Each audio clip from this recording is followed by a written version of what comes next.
Braden, how mentally is this team, focused right now after a tough loss and the way kind of it happened on Friday night? What would you say the mental state of this team is? No, I say we're good. It's definitely frustrating and tough after a loss like that. Especially in a game where, we were in it the whole time and winning it the whole time. We, feel like we should have got a victory, but in this league, that's what happens. In this game, that's part of it. So, you got to charge to the game and, correct the mistakes and just keep going. Still got a lot of season left, so that's what we're focused on. Braden, do you look? I don't know how much you look at the schedule, but the second half of this schedule is really tough with five ranked teams and a good FCS team. Do you ever look at that and say, "Hey, we've got to win these next three games before we hit that really tough part"? Uh, I mean, I think for us, we attack every week as a must win week. Our goal is to try to go 1-0 each week, regardless of who we're playing. And I think what we've been able to see from these first three games is, a lot of our issues has been on us. We've been beating ourselves. So I think our biggest thing going forward is, to cut down the self-inflicted wounds and, because the schemes are there, the players are there, the talent's there in the field. We just gotta make the plays and cut out the self-inflicted wounds, and we're going to keep enforcing that throughout the season. And we're able to do that. We'll have a very successful season. Braden, what's it like in the huddle when that play is called where you're going to get to throw the ball? Get back to your quarterback days and kind of Yeah. take us through that play and how do you grade that toss in that Syracuse game? I mean, it's fun. Like I said, quarterback's one of those positions. Probably one of the most exhilarating positions in all of sports. The ball's in your hand and you're in complete control. So, it's definitely fun and exciting, when we get that call. And, I tell Coach all the time each week I'm ready for it whenever you want to call it. So, I just stay on standby for next time he does. I'm sure you guys thought you'd be 3-0, 2-1 at this point. Do the players take ownership and meet and talk about what needs to happen going forward, or is it on the coaches, or how do you guys handle moving forward? I think it's a little bit of both. I think this being a player-led team, which is what we want it to be. The players definitely take ownership and have our own little meetings and talk about what we need to do better. The little things we need to clean up, and then the coaches do their part too. We have unit meetings and all these meetings, and we watch film and correct things. And like I said, I think we're all on the same page, and we know it's just self-inflicted wounds that little things that we need to do right. And like I said, we're going to keep harping on that and enforcing that the rest of the season, and we should be good.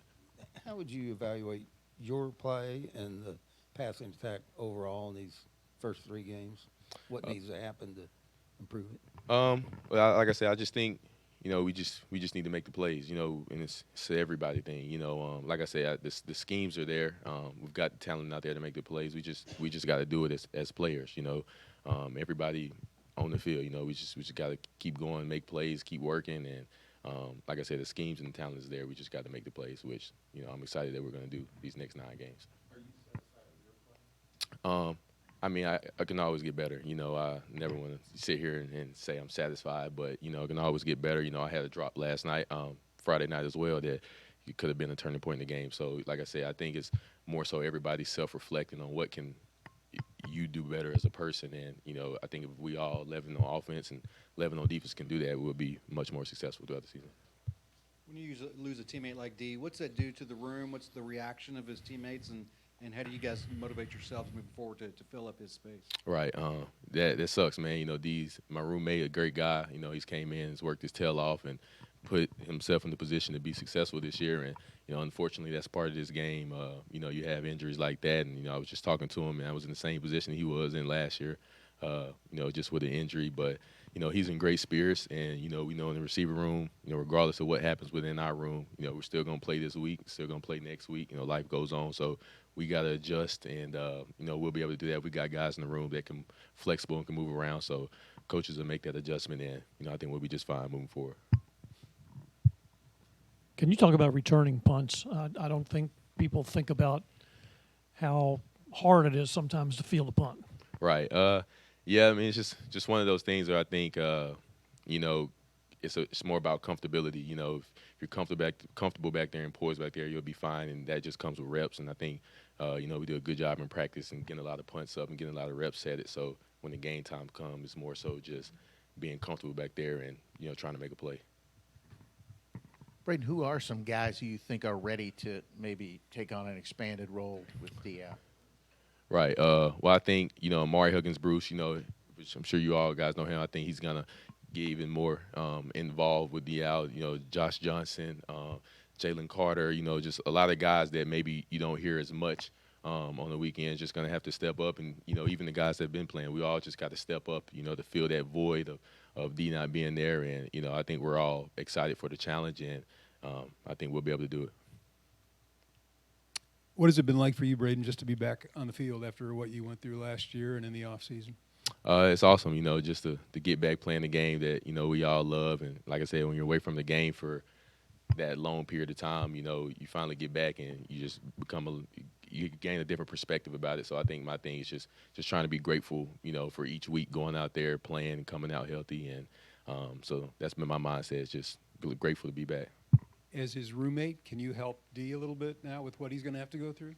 Oh yeah. We've already had multiple long conversations about it, and I think like I said, I definitely feel a lot of sympathy coming towards him just because, like I said, it's the same game that I was injured in last year. Same team around the same early in the season, so it's going to be tough on them. But like I said, I just try to give him some insight of what I went through, and let them know, man, hey, it's part of life, it's part of football, but, stick to your rehab, stick to the script, and, you'll be back just fine.